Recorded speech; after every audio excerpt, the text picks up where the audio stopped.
صدا جشنی ملوک نامدار است، ز افریدون و از جمع یادگار است. صدا یکی از بزرگترین جشنهای ایرانیان قدیم که روزی 10 بهمن ماه یعنی 29 انور برپا می شده است و در این روز آتشی بسیار می افروختند. دهقانان از همین ایام به کارهای کشاورزی آمادگی می بینند.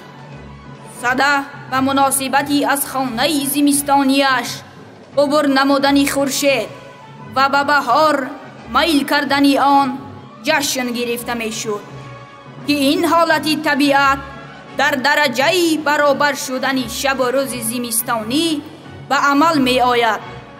پیدایش آتش و شاهی پادشاهی هوشنگ ارتباط دارد. در اسطوره هوشنگ کشف آتش ضروریت مردم را به آتش و روشنی دعوت کردن است.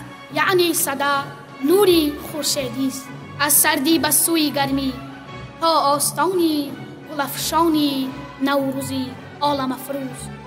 صدا واژه فارسی تاجیکی است. در فارسی میانه، فارسی باستان و اوستا واژه صد به معنی 100 یعنی عدد 100 کاربست شده است. تا نوروز 50 روز است و 50 شب یعنی 20 روز از ماه بهمن و 30 روز از ماه اسفند.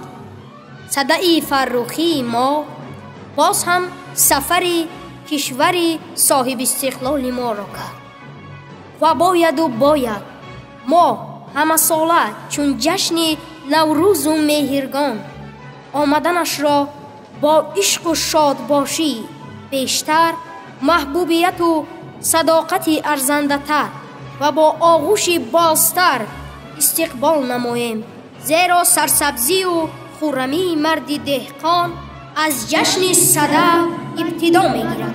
نهاد اندر آن مرزی آتشکده، بزرگی نوروز و جشن صدا.